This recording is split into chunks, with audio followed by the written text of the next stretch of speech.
southbound, I've been hellbound, riding on the midnight train. Going too fast now, think I ought to slow down, standing in the pouring rain.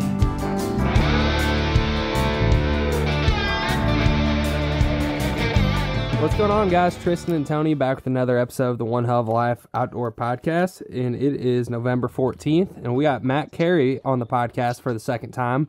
And if y'all don't remember the first podcast or didn't catch that one, Matt is really a talented photographer and videographer, and works with some really cool companies in the outdoor industry. An editor, yeah, and you know, the first podcast we talked a lot about just different social media strategies and camera work and all that kind of stuff, and we'll get into some of that tonight. But Matt's an avid outdoorsman and just a neat guy. And Matt, thank you for taking the time to come back on the podcast tonight, man. Yeah, thanks for having me again, guys. Absolutely. No, bro, we totally appreciate your time, and love to dig into your brain a little bit more tonight. Yeah, man. Well, it's a wild place to be. So, So you just got out of the deer stand, huh? yeah, Amen. I drew a pretty decent deer tag out here. It's actually a rifle tag, but rifle hasn't officially opened here, so kind of a nice little deal. But our rut is going crazy right now, so Really? yeah. So I've been trying to go, but I've been so busy. I was able to go on Tuesday. Today's Thursday. I was able to get out here in the afternoon. I'm going to go one last time tomorrow before my hunt's up. But Do you is it the type of deal you pull it for like a week or whatever? yeah, it's a 5-day hunt, and you can shoot one buck, one doe. But yeah, I've drawn this tag a couple of times, and every time I've gone, I've been pretty successful. At least shoot a doe, right? But this time, I have never seen this many people on the WMA. It's wild. Really? I don't know if it's just the timing of the hunt, and everybody's like stoked about the rut or what. But I mean, there's so many people. I had a really hard time even hunting some normal spots I hunt where I usually don't run into anybody. So we'll see how tomorrow morning goes. Yeah, hopefully it's not as bad, man. Yeah, hopefully you can get away and get some deer. Yeah, dude, I just want to shoot a doe at this point. I mean, I would love to shoot a buck, but I just want to shoot something, get some meat in the freezer. So yeah, no, I totally feel you on that, man. That's we're like this, a lot of times. Well, my dad's originally we're both originally from Illinois, and still have some public land that we do well on out there, and just have people that let us crash at their house and whatever. And that's kind of like, we usually have luck getting for sure does, but like a nice buck up there. But we've been kind of confined to just hunting Georgia the last couple of years, and we basically just got a buddy. It's got 15 acres. And it's, there's does and small bucks, and you might get lucky and shoot like a decent 8-pointer, but that's kind of the boat we're in for the most part, just like get some meat, Oh, yeah. I mean, I don't know. I don't have enough pride in me to understand like the whole big buck chaser thing. Right. I just can't. I mean, like, I would love to shoot a giant, right? But I also like, that's not to me what it's not. That's not what it's about. Right. No, you determine that trophy. Each individual does, man. I mean, and I think the best way to keep us all grounded on that is just watch these little kids. Watch these little kids. I don't care if it's with a 30-06 or a freaking recurve bow. It doesn't matter. These kids, I mean, there's that video that went viral. I don't know if you saw it. And it was a little on the sketch side, but the little boy's hunting with a crossbow, and his dad said, stopped it, and his dad's filming it with his phone, and he shoots it, and he goes, "Did you smoke him?" Or he goes, "Dad, did I smoke him? Did I smoke him?" He goes, "No." He goes, "I don't know. Did you?" And he goes, "I missed." He goes, I missed. He goes, you did? He goes, yeah, I missed. He goes, he's down. I mean, the kid had so much buck fever going on. Pulled the Luke Bryan. Yes, he didn't even realize what was coming out of his mouth. And he turned around to the camera, pardon my language. He says something like, I fucked him up or something like that. And you should have seen some of the, I mean, I said, congratulations, young man. I said, that's priceless. I said, Dad, I'm not judging you. I mean, you know what I mean? Because a lot of people are on there judging the dad like you shouldn't let your kid talk like that. Like, dude, you're missing the point. Yeah. You know? And I just thought it was cute as shit. And you just got to let it roll. And the dad probably thought so too. He goes, I'm going to show the reality of hunting, which is what we're all about too. So 100%. Well, kids will eat anything. That's for sure. Yeah. That's right. Well, I can tell you that when Tristan shot his first deer, he didn't say that. He knew he shot it, but then I knew he shot it good too. But I definitely had to play a trick on him and let him know that I didn't see it yet. Dude, this guy Matt, he just did that to me just when I shot that little 5-pointer the other night. He did that to me, and we basically, long story short, it'd been one of those deals where we had exhausted everything we could do to try to find this deer, and it was bleeding really good for like the first 100 yards and just turned off. And I'm just like, yeah. And after, and the footage of the shot looked great. Yeah, we had it on footage. It looks like a solid, I mean, double lunger. Yeah, but does. ended up just being I basically clipped the lung and smoked the liver. But long story short, we ended up finding this deer like hours later, and he did one of those where he saw it and he sat down on a log. No, wait. Here's what's priceless about it, Matt. When you're defeated. That's what it was, yeah. And I don't get defeated easy. And I mean, I know you don't know me that much, but I'm not trying to brag by saying this, but people know me as like before the dogs came in, you call Tony Vogel. I mean, I just learned a lot of incredible things from the man that taught me, you know, and I pulled off some incredible findings of deer.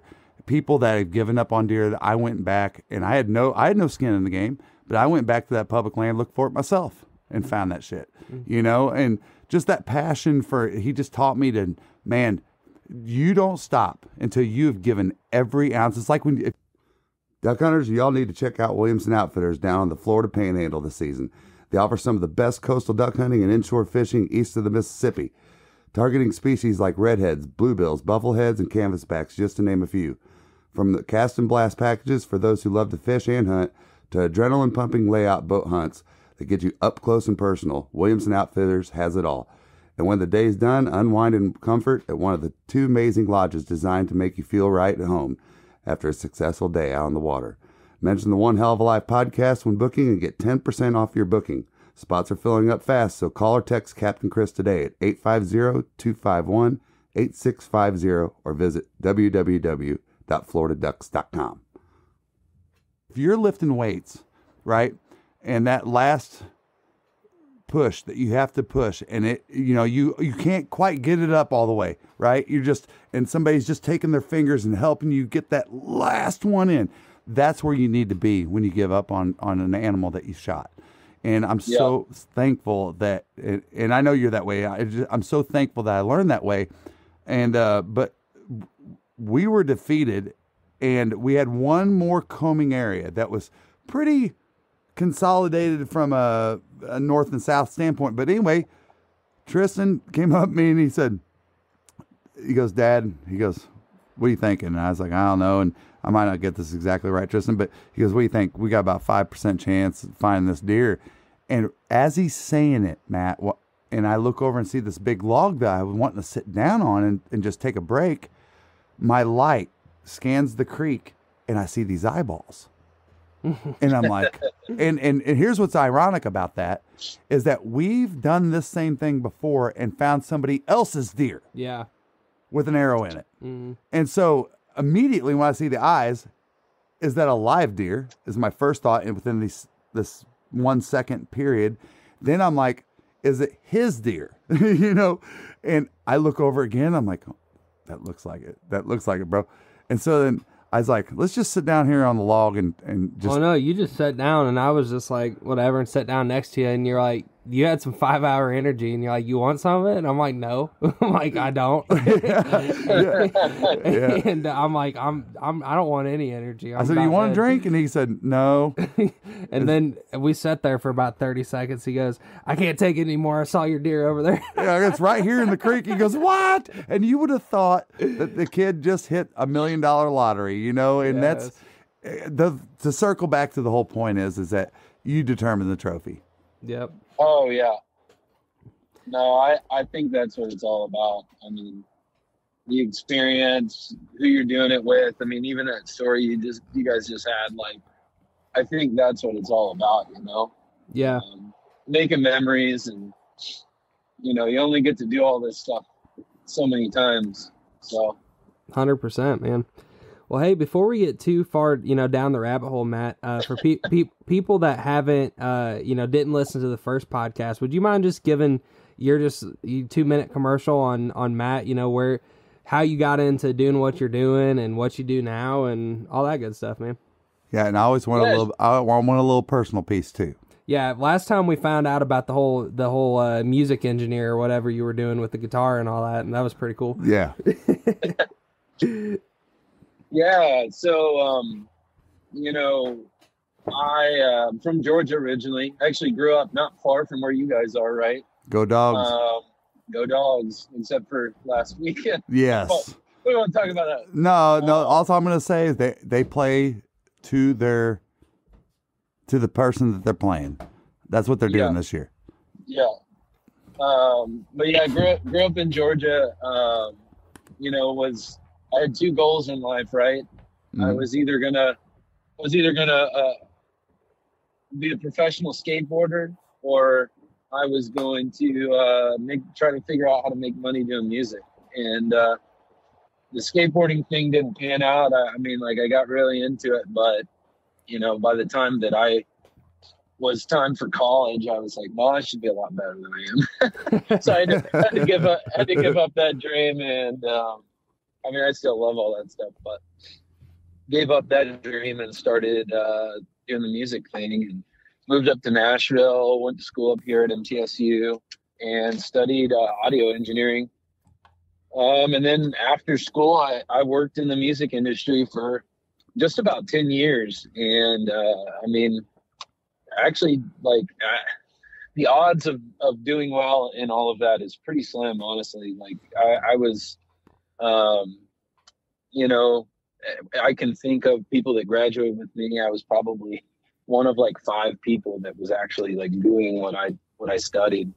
And, you know, so I was pretty fortunate, but I got down the road and fairly successful and making a reasonable amount of money, and I was just not enjoying it. So I, you know, the lifestyle, you know, I looked at the people that I looked up to, or the people that should be the, you know, they're 10 steps ahead of me, and I look at their life and I'm like, I don't know if that's the life that I want, you know? Yeah, well, that's good foresight, you know?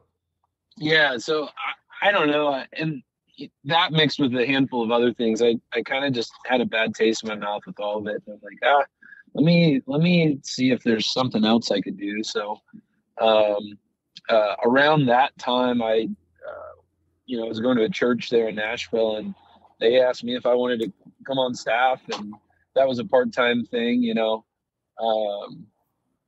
And so I started doing that, finding my way out of music. And kind of around that time was when I, you know, started getting into the photo thing.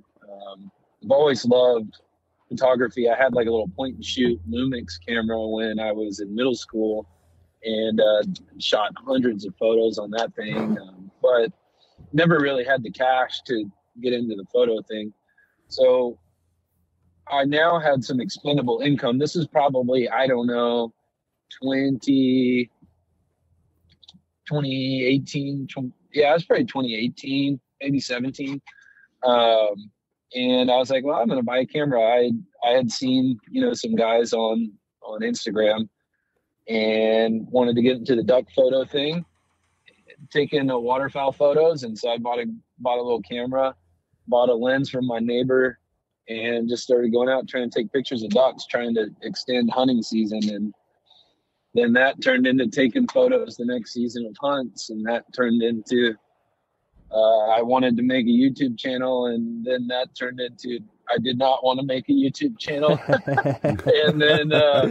and then you know, started just getting connected with certain people, and a handful of companies had reached out to me here and there, wanting to pay me. I was like, well, maybe I can make money doing this, and kind of evolved from there. But just I would say the last year in the summer, I decided to go full time into doing photo and video in the outdoor space, and it's been great. So, that's awesome, man. Yeah, that's the short story. I mean, there's plenty of things here and there, but yeah, I really am fortunate to do what I do, and really thankful for all the opportunities I have and the people I've been able to get to know and work with. So, well, dude, and I'm not just like gassing you up because you're on our podcast, but like you've seen me comment it and share your stuff and say this. Like, I genuinely think you're one of the best. You're a talented individual. Let's just say that. And I know you're a humble guy and a Christ follower and all that good stuff. And won't brag on yourself, but I'm doing it for you. Well, dude, I appreciate it. I really appreciate it. Well, here's the thing that one of the things, if I had to pick like the top 5 things that I personally, just like selfishly enjoy about this podcast, is that it always blows my mind when I listen to people talk and tell about their story. Mm-hmm. Like, I'm putting you up there with like Chef John Paul as far as like earning the right is what I call it. Mm-hmm. That's what's, you know, if you're a younger person, and I'm going to play a little pawpaw here for a second, is that if you're a younger person and you're trying to get to a certain place where you're trying to go, right? You have this goal and this mission where you're trying to go.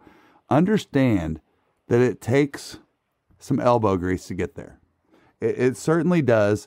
And what just humbles me to death is folks like you, Matt, that, you know, you hear their story, you wonder why. Okay, why is this person so good at something? Or why do they have so many followers? Or why is their company so successful and all that thing?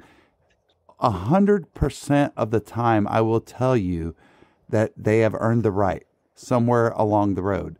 And, you know, I'm hoping someday that Tristan and I earn the right, because we don't make any money doing this. but you know, and I always compare it to, we have a lot of fun though. No, we do. And I always compare it to Jason Aldean's song about what it takes for it's called Crazy Town. He talks about, and I know you know it, Matt. Yeah. I know the song you're talking about. Yeah, you cut your teeth in a smoky bar and you live off the tips on a pickle jar. Mm-hmm. And that's what it takes, you know, and that's what hopefully one day we're earning the right to do, you know. But it's just that it humbles me to death, folks like you. And there's no, I know everybody uses that slang, or not that slang, but that's a trend, is like, I'm not surprised. Mm-hmm. I'm not surprised, Matt. I mean, I'm really not, you know, and I've shook your hand and you're a genuine guy, and I mean, super thankful that you're here tonight. I mean, and we got a lot to dive into. Yeah, well, I'll throw this out there too. Like, I mean, I really appreciate all of that. You know, I can definitely say like I've worked hard. Like I don't do anything halfway, or I try not to. You know, I think the other thing I would say about everything you just said is like I don't think I earned the right. But that's why you've earned it, bro. That's why you've earned it. I'll say, like, I've seen a lot of people who have maybe put in more hours than me and been working more years than me trying to do what I'm doing. Do you want coffee that doesn't suck? Get the Duck. Dirty Duck coffee is made specifically for the waterfowl enthusiast. Enjoy flavors like Morning Wood, Dark Dynasty, Cinnamon Teal Snickerdoodle, and First Flight to unlock the flavor that you'll enjoy in the blind for years to come. Our friends at Dirty Duck Coffee Company are now offering all Zero Duck 30 followers a 15% discount when you use code ZeroDuck15 on your next order. And dude, I just feel like a lot of it also has to do with just, you know, I've tried to honor the Lord with my life and what I do and everything I do. And I think that there's favor on, you know, on what I'm doing right now. And I think I felt kind of like a go ahead with this whole thing. And man, I feel like I've gotten like a fast track. It doesn't seem fair, but that's when I say, like, really, I really am fortunate and thankful, because I've gotten connected with some really cool people who have connected me with really cool people. And I really have to work super hard, except for, I think just kind of the sacrifice that goes with trying to honor the Lord, and then also being, having integrity in everything you do. Right. There's things like you can take shortcuts and all that stuff. And, but I actually don't think they're shortcuts. Right. Yeah. In the long run. Yeah, no, for sure. And it just seems like, to your point, when you get to that place where you're just kind of like, trust how his plan is, it's good things seem to happen, I think, you know, when you're living your life that way. Yeah, it's kind of like riding one of those like air glider things down through the mountains. You're right. You just gotta kind of ride the wind, you know. 100%, man. 100%. Well, hey, you know, one thing that you know, last time we talked a lot about just like general like social media strategy and like branding and all this kind of stuff. But and correct me if I'm wrong, but I think one thing I'd like to hear about while we got you is, didn't you go on an elk hunt with Slayer? Is that one of the things you did in the last like year? Yeah, so back in September we went on a little elk hunt there in Idaho. Yeah. How'd that go, man? Because I saw some of your pictures from it and stuff, and I was just like, because I know you're into waterfowl, like, and just oh yeah. I mean, I think elk hunting is one of those things that for so many hunters is like a bucket list thing, you know? Yeah, dude. I mean, elk hunting is wild, right? It's like turkeys turned into dinosaurs. And, I mean, it's pretty wild, but also it's like, it's kind of a whole different thing. But anyway, I've been going out there the last 3 years filming with Bill, the owner of Slayer, filming some of his hunts. And the first year I went, like, we got fairly close several times, and just, you know, he hadn't killed an elk in a long time. He's passed on a lot of smaller elk, but he was just kind of looking for a larger animal. And then last year I went and I filmed another dude, and he shot like it was probably like a 320, you know, 330, somewhere in that range bull. Pretty great bull. And it was his first bull, and so we got that on film, and that was cool. That's awesome. Then I went and met up with Bill, and no elk. And then this year, they were like, "All right, we're gonna shoot something. It doesn't have to be the biggest thing, but we're gonna shoot something." And yeah, so we went out there, and I mean, you talk about like in the theme of what we're talking about, you know, you work really hard, and we get out there and we're hunting with this guy Clayton, and we were constantly on elk the whole time. Like, wow. from the first minute we were out there, and Bill ended up killing an elk the very first evening that I was out there. And our hunt got like pushed back a day, so I guess I was there one day before, but the first day we were filming and hunting, he killed an elk, and it was I think it was like a 5x5, not a giant by any means, but I mean, very, like you're saying, Tony, you know, you determine the trophy. I mean, he hadn't killed an elk in, I don't know, 6 or 7 years maybe, and it was really cool.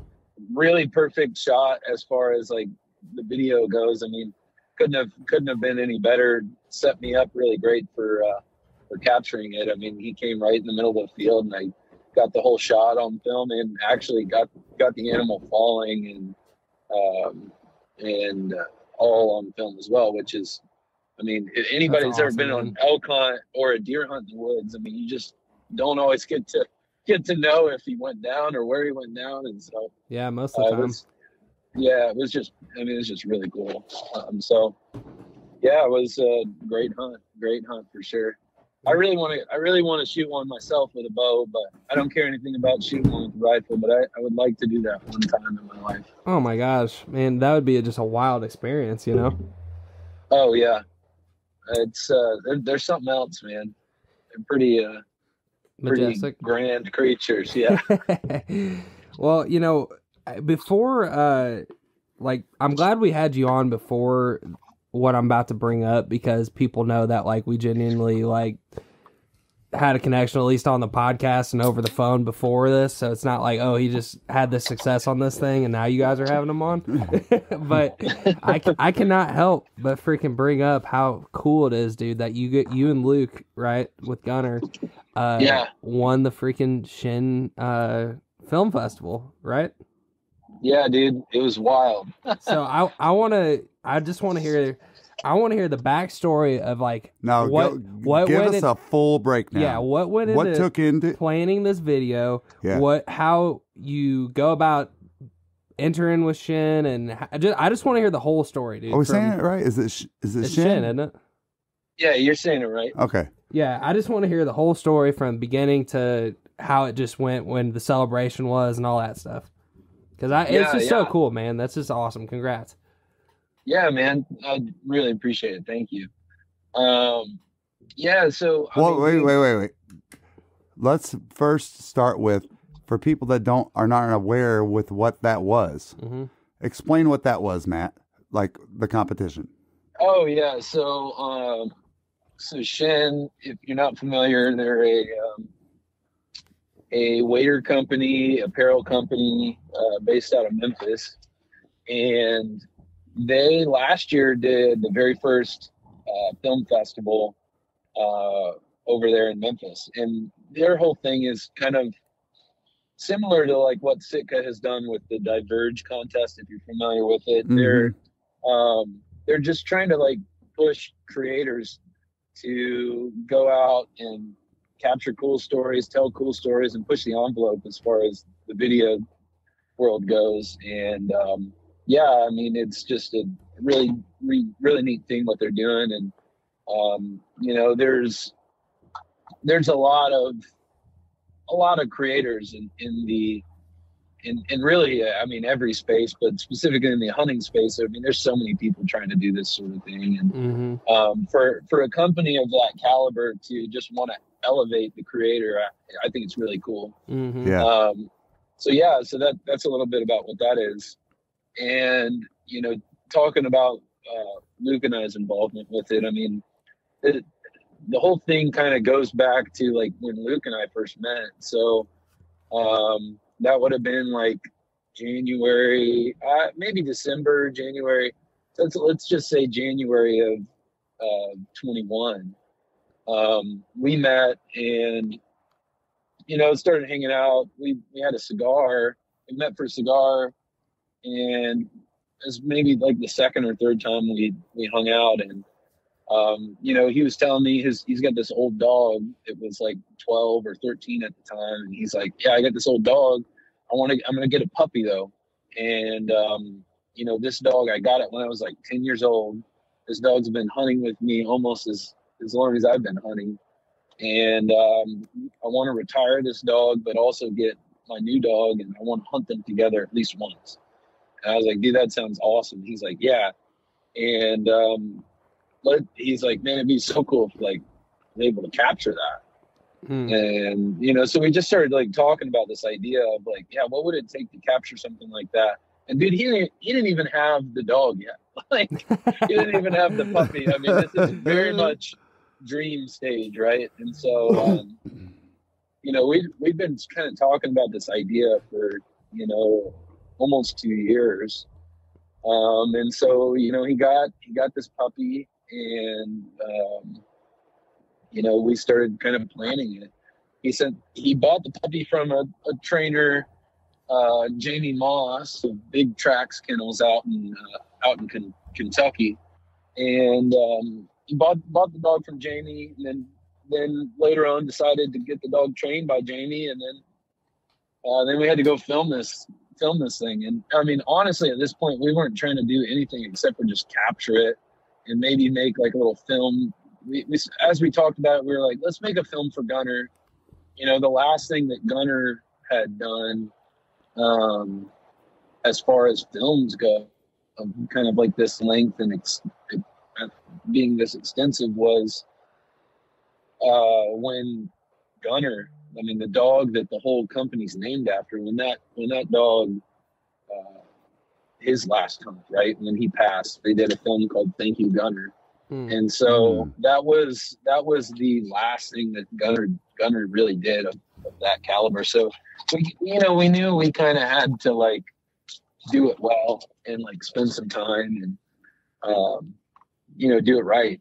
And so we sat down and we started planning the story and just kind of storyboarding the whole thing. I mean, there's things you can like plan for, and there's things you kind of got to figure out, right? But we just started kind of planning what we could plan, and we decided to plan this hunt. We were going to go out and hunt where we grew up hunting, near Dexter, Missouri. His pup is actually named Dexter, or Dex for short, and the dog's named after this area in Missouri, southeast Missouri, where Luke grew up hunting, and they had a lease out there and all that stuff.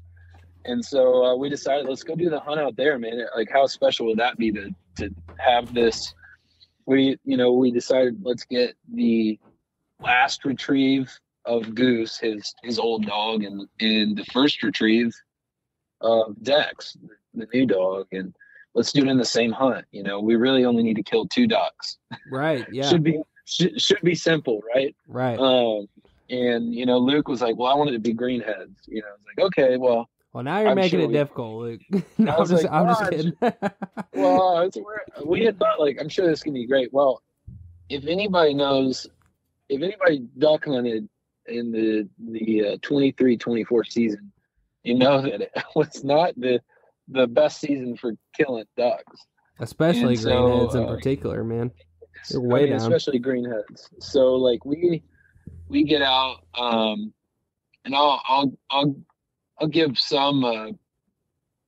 I'll give you guys some information. I won't give it all, but you guys need to watch this film. Mm-hmm. Which, by the way, it's going to be out tomorrow on YouTube. So awesome. This will be timely for people to hear this if they want to go watch it. But man, we got out there to Missouri, and it was a struggle. I mean, dude, just to kill 2 ducks, we hunted like 3 days and didn't shoot anything. And then we got invited to go over there to North Delta Outfitters, where they do the Daybreak TV show and all that kind of stuff. And, oh wow! We were like, maybe we can make it happen here, and we hunted there one day, and like their pretty infamous hole there, and we maybe shot like 3 green-winged teal, and Luke's older dog Goose just like wasn't doing good. And it just like, it was like, I was kind of telling Luke, I was like, man, this might be it. Like, let's capitalize on this. And he's like, no, this is not going to be the last time. And I was like, all right. So, we kind of ended that day, and it was just kind of awful. And, didn't really achieve our goal. And, then we got invited back the next day. We were just going to go back to Luke's lease, and they said, no, you guys come back. We're gonna make this happen. And so we came back the next day, and we were able to get the retrieves for the dogs. And you'll have to watch the rest of the film to hear about that. But really, really just perfect moment. And so we filmed all this, right? And then at the end of the filming process, maybe in the middle of it, we were kind of like, well, what if we entered it to the Chene Film Festival? And it's like, well, let's see. I mean, we didn't even like, this was last duck season, right? So like, I mean, it was all kind of like up in the air and kind of a pipe dream. And, Gunner is connected to Chene. I really don't know many people over there. So Luke kind of started talking to me like, well, we got this film we're putting together. You guys think? And I'm like, well, yeah, might be interested. Send us a version of it. And they ended up being interested in it. They got kind of like a really, really, really rough cut of it, and they were like, "This is cool." So we took it out there, and we were one of 5 films, alongside some really, really talented people. I mean, you see some of the names. You see some of the names up there presenting films. It's like, man, these are the big dogs. And who are some of those? Just honestly, I just like to know. Yeah, one of the films was from Jared Lewis. He's J. Lewis Photo on Instagram. Oh, dude, he's ridiculous. He does a bunch of stuff for the Apex. I mean, dude, wild dude, super creative dude. But they did it. That was a film with Mossy Oak, up there in Alaska, and that was a super cool film. There was another film that was about Reelfoot. That I really liked that one. Just knowing some of the history of that lake, and they interviewed some of these duck guides out there, and that was a really cool film. And then there's another film about a guy who, and I can't remember all the people's names off the top of my head, but so I'm sorry, to those guys. But there was another film about a guy who, it's like dad grew up taking him hunting and all of this, and man, they were out in like some like crazy hunt out in the backwoods, and was just able to get a text from like his wife, I guess, and was just like, hey, you need to get the cell service. And come to find out why he's on this epic hunt, his dad passed away of a heart attack. And so oh my God. Yeah, I mean, it was like wild. So telling that story and just kind of the impact a person has on you, especially a father taking you hunting and kind of living on and figuring out like what is that, what's the legacy that his father left. So I mean, there's just some crazy, really great stories. Really, really deep stories that were told. How authentic with everybody too. That's what makes it magical. Is that? These things are all so like authentic at that level. Oh yeah, I mean, just fantastic stories told in really, really fantastic ways. By some really talented filmmakers and really talented individuals. So like, I mean, we were just honored to be able to get to show our film on in that setting. I mean, right. I've told several people, the craziest thing to me, like, I mean, winning it was obviously really cool. I mean, really cool. But I think like the craziest part to me is like, in today's day, we share a bunch of stuff online, right? Like, I mean, I post stuff all the time. You guys post stuff, it's like you might see some people like it, maybe nobody likes. Yeah, it's hard. Photo. It's competitive. And I mean, maybe somebody comments, but you don't really get to see people engage with it other than that. And maybe someone looks at your video or your photo and they don't like it or comment it, but they think it's really cool, or maybe they think it's stupid. Like, you just don't know. It's in the teens that morning, and maybe you're chasing ducks or geese. But now it's September and it's 85 degrees and you're hunting early teal or geese. As a waterfowler, you need dependable weather protection that will not break the bank. Founded in 1996, Frog Togs is not only the leader in breathable waders technology, but a company you can depend on to keep you warm and dry, head to toe, no matter your hunting environment. Stay bone dry by using discount code ZD315 for 15% off not only your first purchase, like most discount codes, but how about every single purchase you make from now until December 31st, 2024? Right. You just really don't know. And so, we're sitting there and we had to go up there and talk. And dude, I do not get nervous like getting up on stages. I mean, being in the music industry, being at church and getting up there and talking to people. Like, I just get up there and talk about whatever, anytime. Mm-hmm. I had to get up there and talk. I was so nervous. and so we say our bit, and then, I'm walking out, and then all of a sudden our film's like going on the freaking big screen. And, I sit back down with my wife and sitting there watching it. And, there's like just about 5,000 people there sitting there watching this film. Wow, man. Holy cow, 5,000 people. Right. I mean, it's just crazy. Like the size of the ESPYs, bro. I mean, that's incredible. It might as well be a duck hunter ESPYs. Mm-hmm. Right. Well, exactly. I mean, so, I'm sitting there and I'm like kind of watching our film, but I'm like looking around, like watching other people watch it. Like, this is the show for me, is like watching, like, how are these people, what do they think about it? What are they experiencing from right. what we put together? And it was just really neat, oh my gosh, man. Cause so, not to like, I want you to keep going, but like, just when I hear that, it's like, we try to do the whole YouTube thing, and it's like, we never get to experience that, I mean, yeah, it just never, you just don't get to be in the same room of somebody clicking your video, but continue. No, the intimacy there of being live with that, man. Oh, it's crazy. I mean, I know. I would start crying my eyes out. I'm such a weak ass, dude. I would start bawling. I went to the bathrooms, cried, and punch myself in the face or something just to regroup. Dude, just wait till you watch this film, dude. Because I'm telling you guys, man.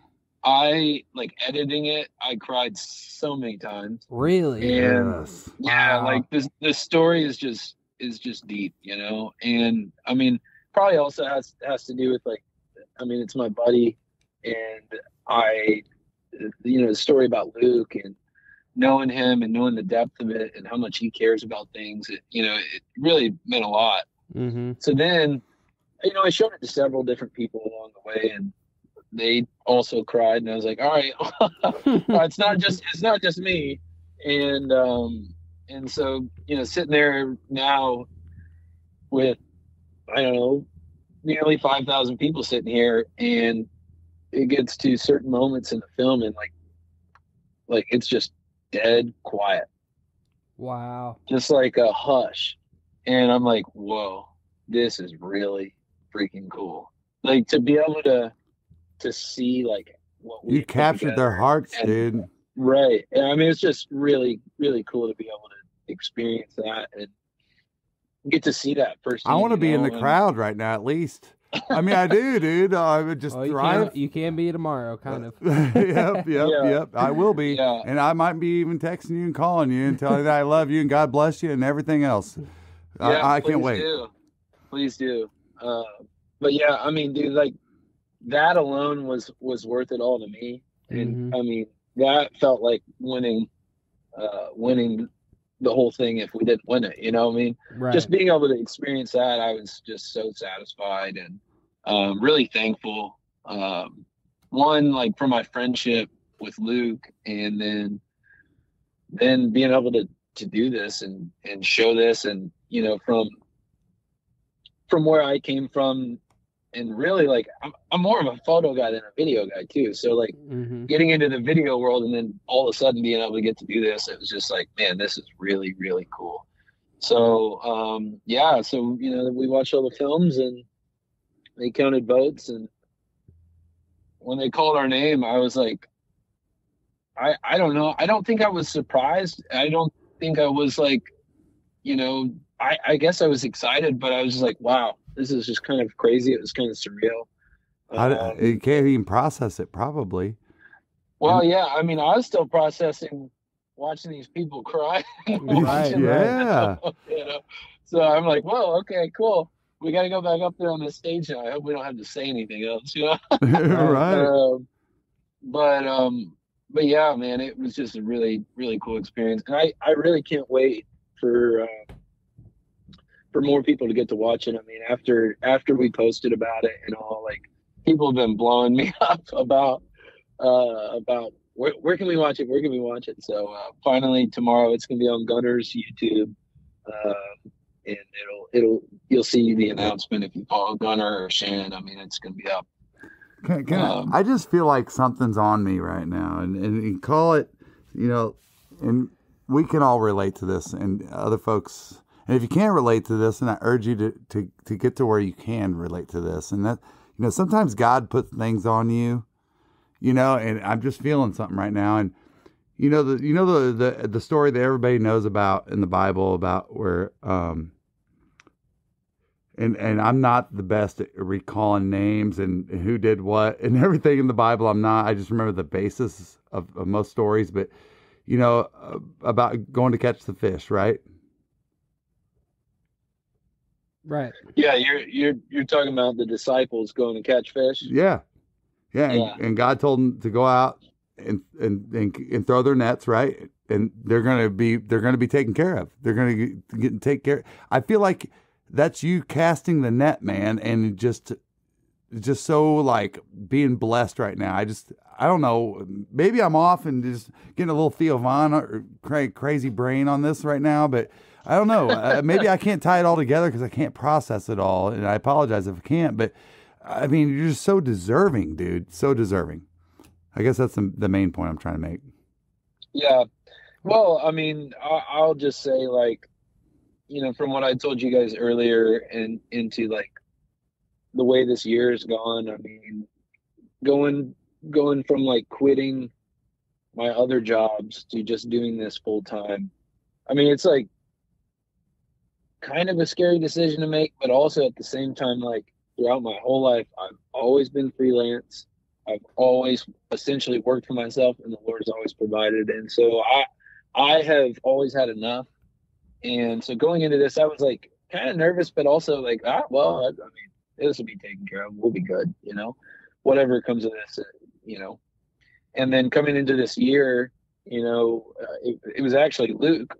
Luke came to me and, he's like, well, I feel like the Lord's saying some stuff. And specifically, like, he was telling me, like, I think that this year is going to be a year of flourishing. And Luke told me, he's like, also when I was like sensing this from the Lord, I felt like I was supposed to tell you that this is for you too. And now, like, and we haven't even processed this part of it yet together. Like, Luke and I need to have a cigar together. Yeah, it started with a cigar. You better end it with a cigar. Yeah. Well, yeah.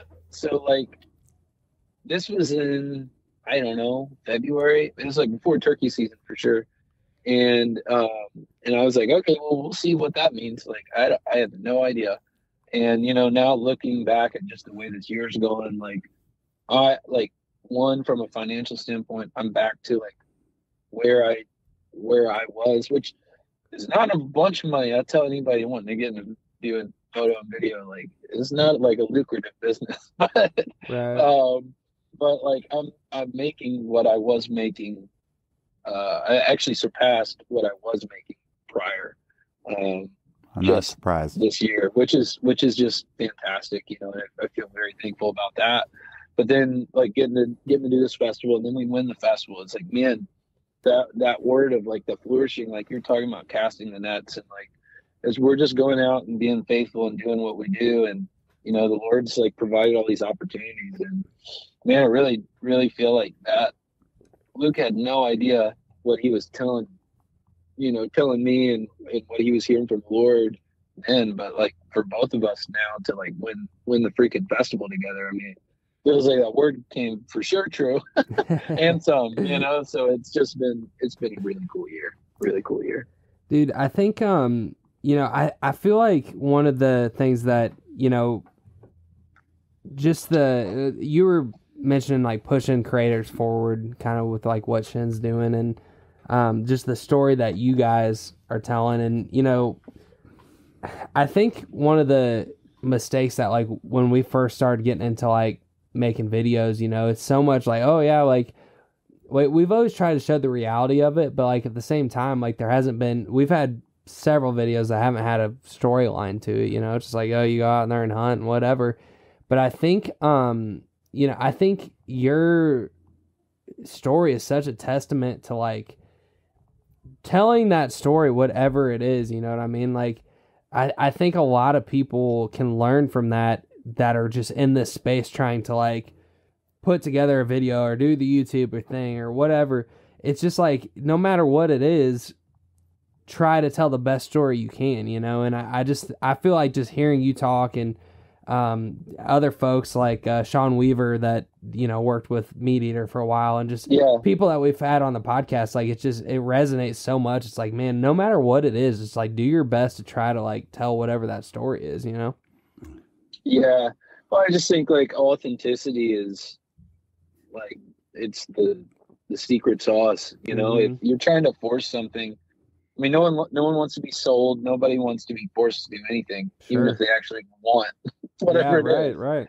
So, like, you know, I think that's an important piece. And I mean, to me, like, I'm not like a hype guy. Like, when we get together and we hunt, like, you realize, like, Matt's not a hype guy. I mean, I'll shoot some ducks and, like, that was cool. That was really cool, you know? But I'm not going to be hooping and hollering and all that kind of stuff, you know? Right.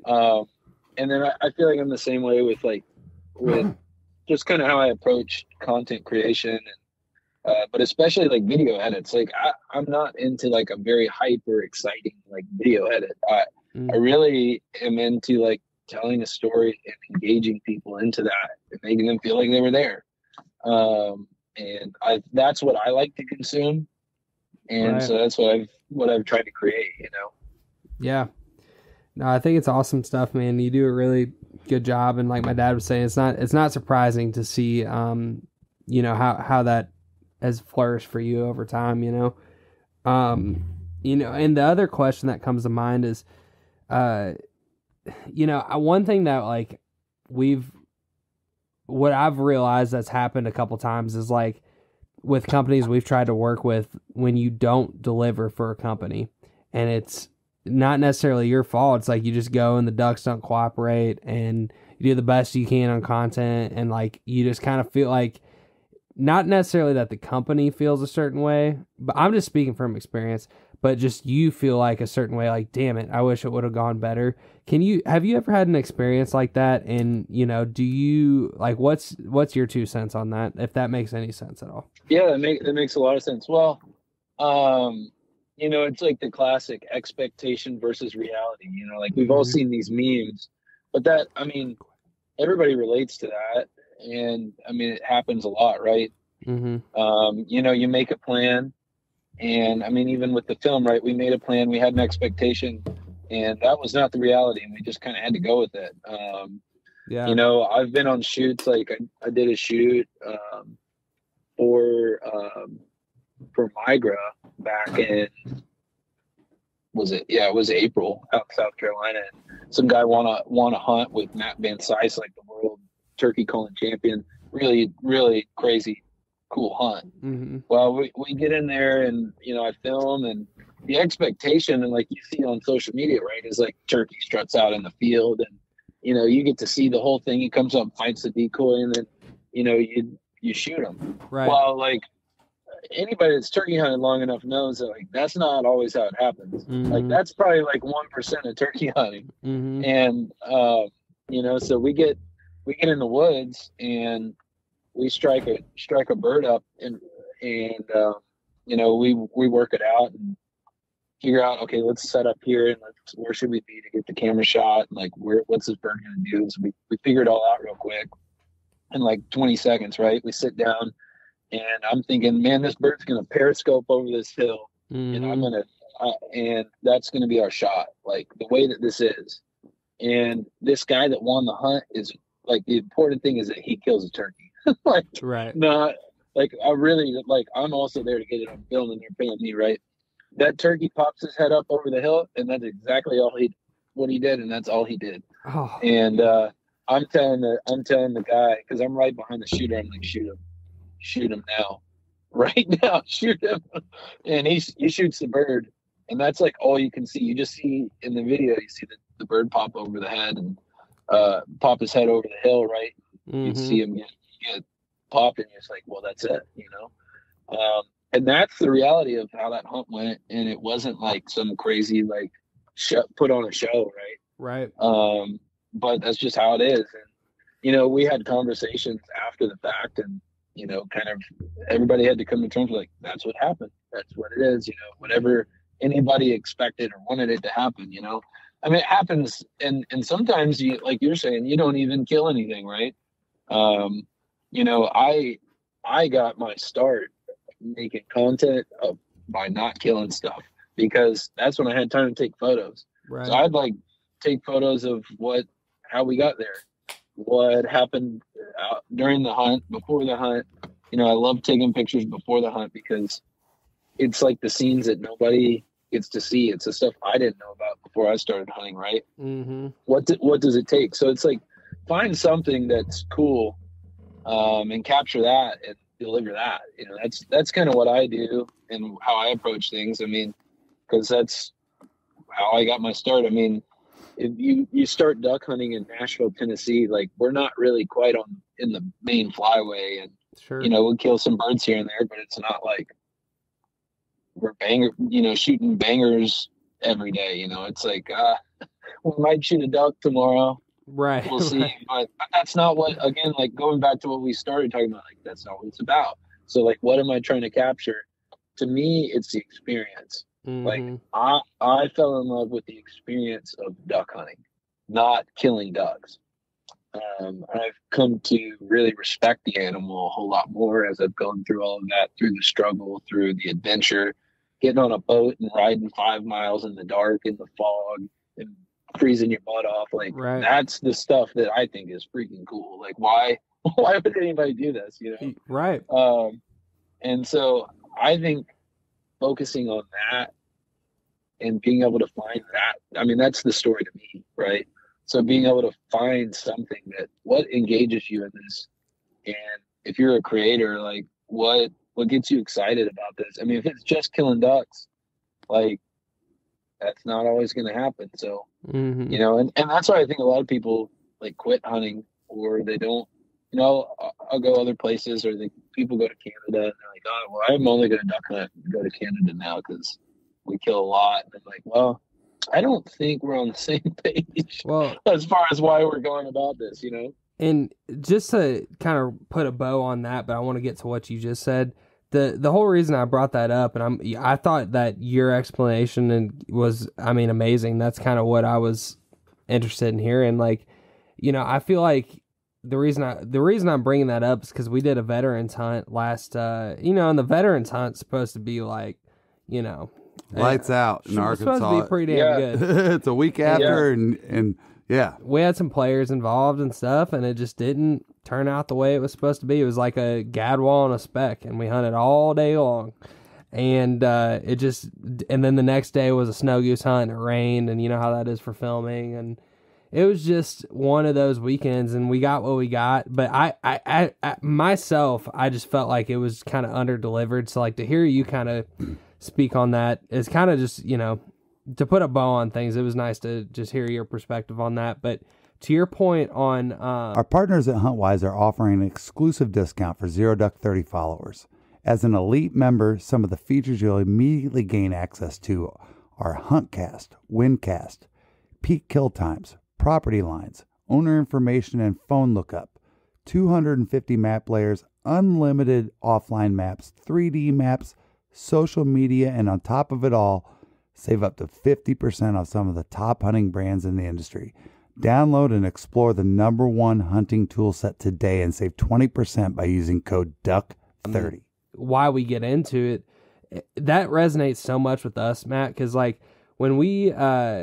coming from a deer hunting background before we got into waterfowl, it's like we've talked about it several times. Like, we're so patient and like, to us at first it was about one duck.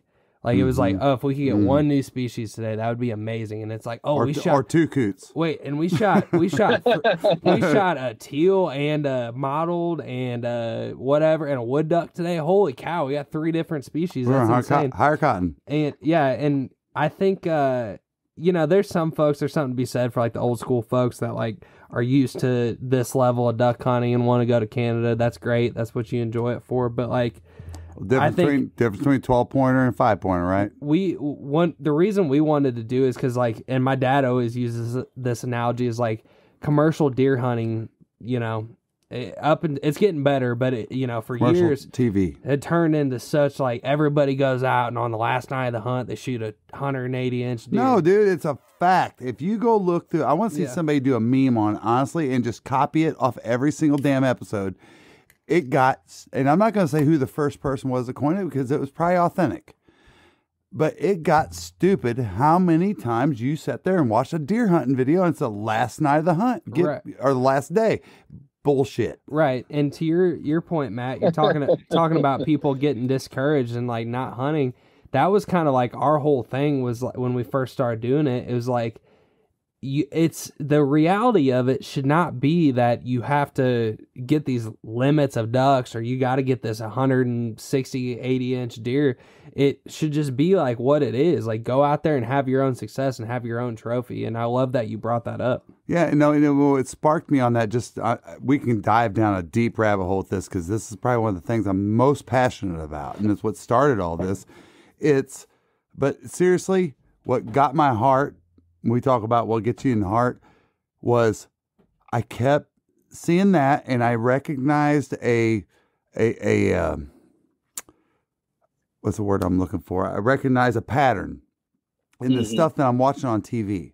Then I applied it to the other things that I watched on TV, other types of game. And I started seeing this trend, man. And I'm just like, dude, is this me?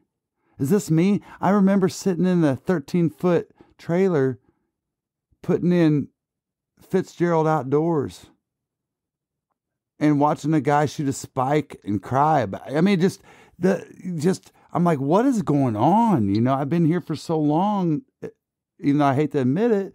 It's just like, what's going on? And then I connected a dot, and it was this. I started watching social media, and I just kept seeing all these young people, Matt, on these different sites that it was always a young person that they're selling their bow. They're selling all these decoys. They're selling their shotgun.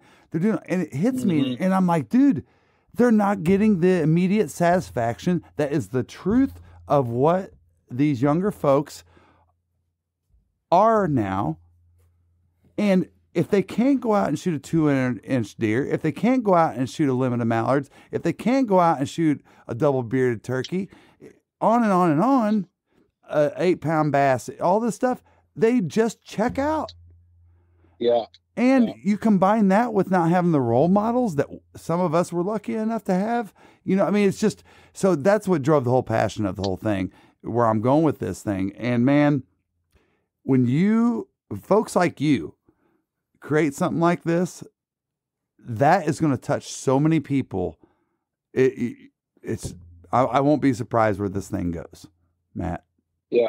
Well, I like kind of where my head's at these days is like, all right, how can I positively impact the hunting community or even the young folks, right, that are getting into it, to like understand like what is this all about, right? Mm-hmm. It's not about limits. It's not about how many inches your deer has. Like, I mean, it's not about this kind of stuff because, man, I've seen some really cool stuff happen, and I've seen people be disappointed about the amazing thing they just experienced because it wasn't this many birds, or it wasn't this high enough number on their score on their deer or their elk.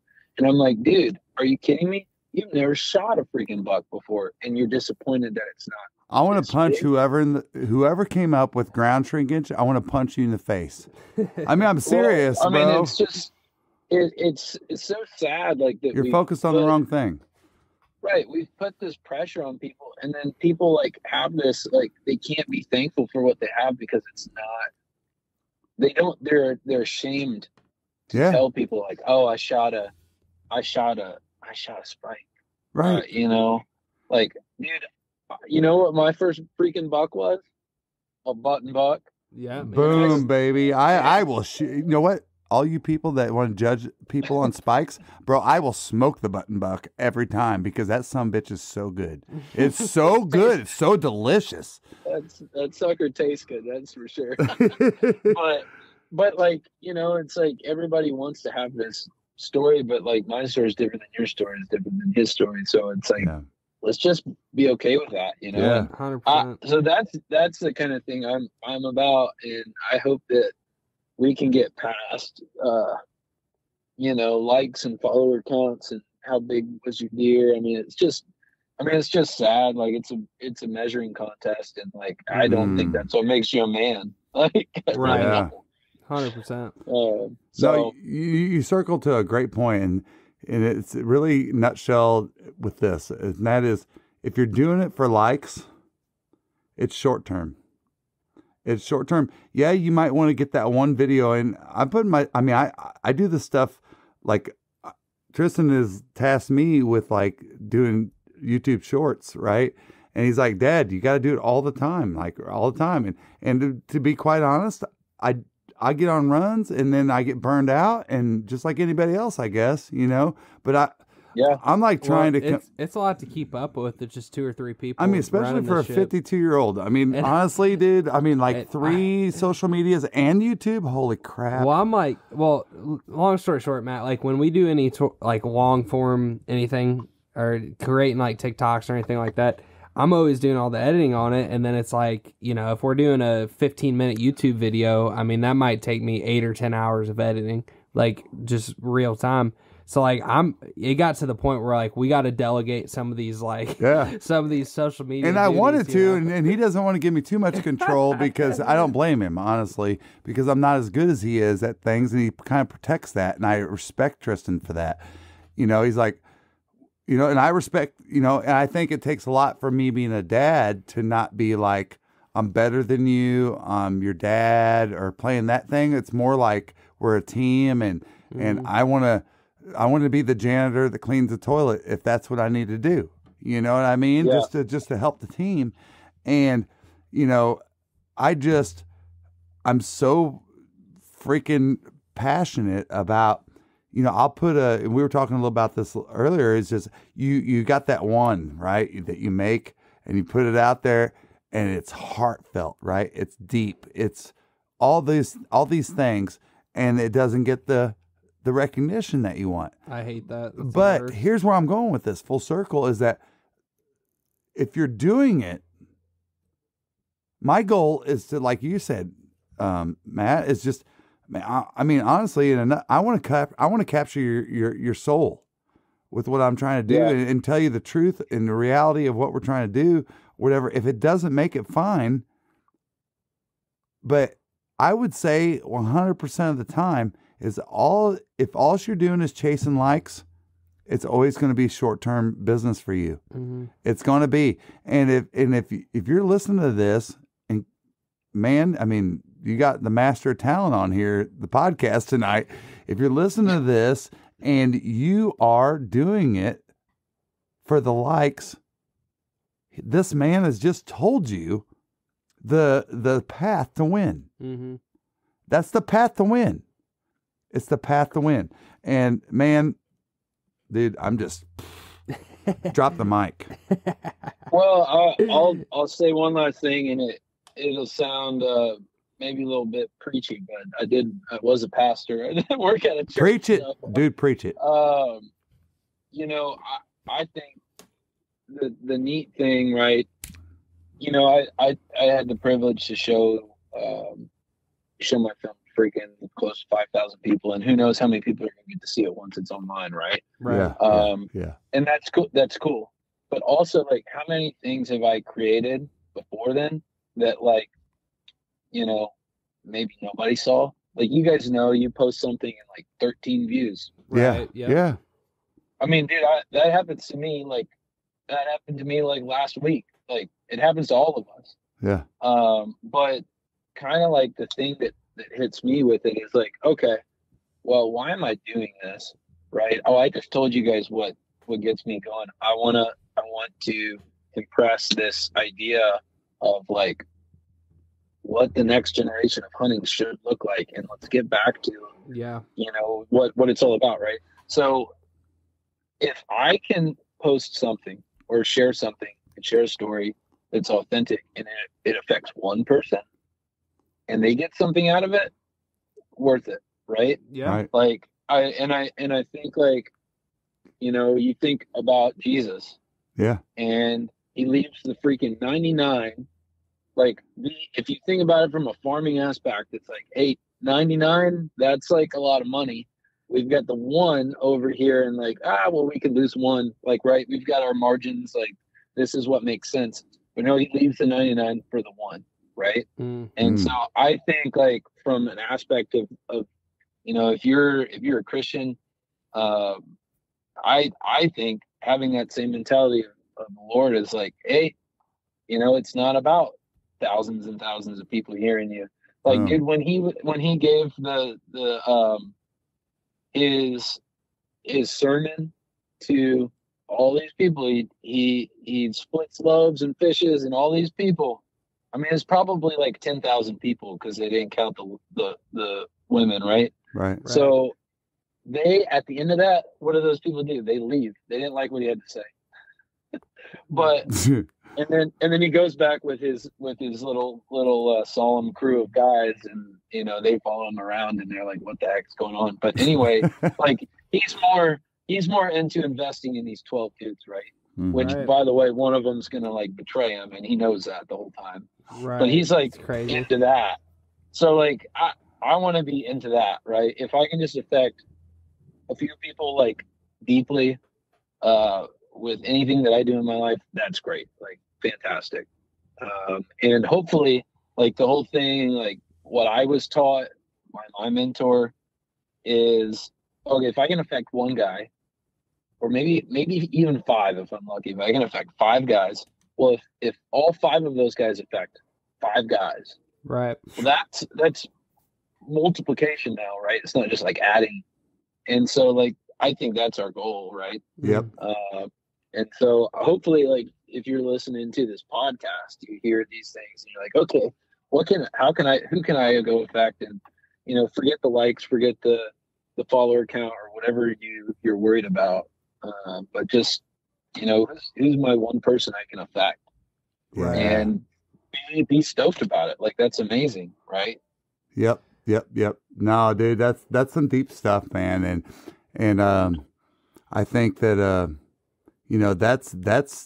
that's where it's at. It's just your heart and the deepness of what you're trying to do, and you won't be surprised whenever you take the shield of your heart off and just open up a little bit and give to your fellow person, your brother, your sister. I mean, it doesn't matter. If you just open up that heart and focus on those things like you just talked about, Matt, that's when don't do it with the expectation of return.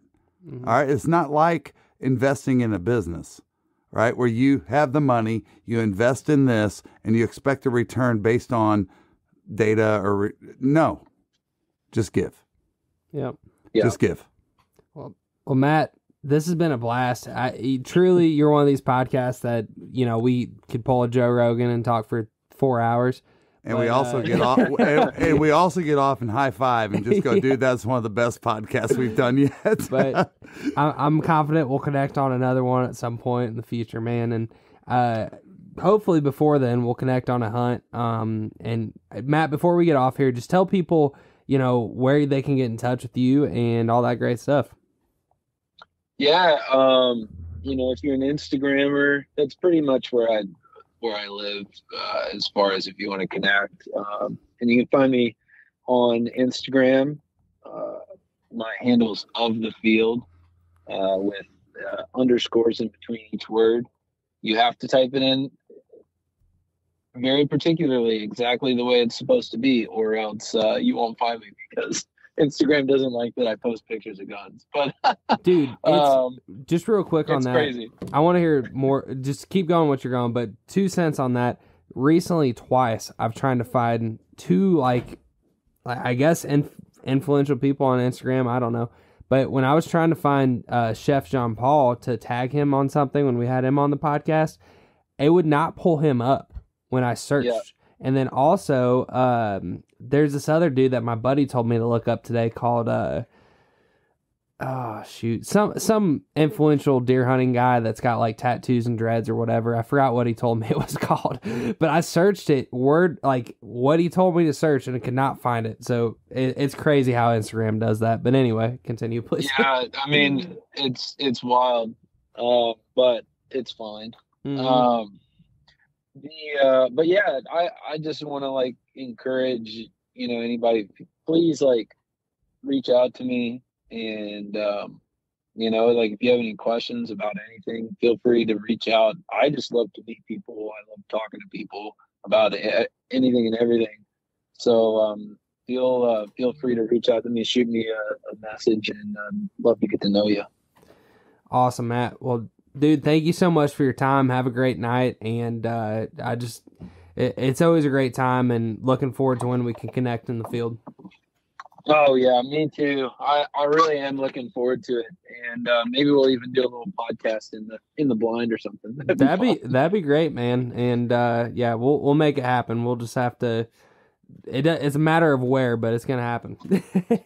Yeah, well, we can figure it out. Even I'll be down y'all's way for Christmas if y'all are. Even go out on the old Lake Sidney Lanier and. Shoot a couple coots. Yeah, no, we'll be around, man. All right. Well, I'm looking forward to hanging with you guys. We'll do it soon. And again, thanks for having me on. I really enjoyed hanging with you guys and chatting for a little bit. Yes, sir. Well, have a good night and good luck on the rest of your deer quota. All right. Deer we'll lottery. See how it goes. Yeah, we'll see how it goes tomorrow. All right, man. Have a good one. I've been southbound, I've been hellbound, riding on the midnight train. Going too fast now, think I'll slow down, standing in the pouring rain.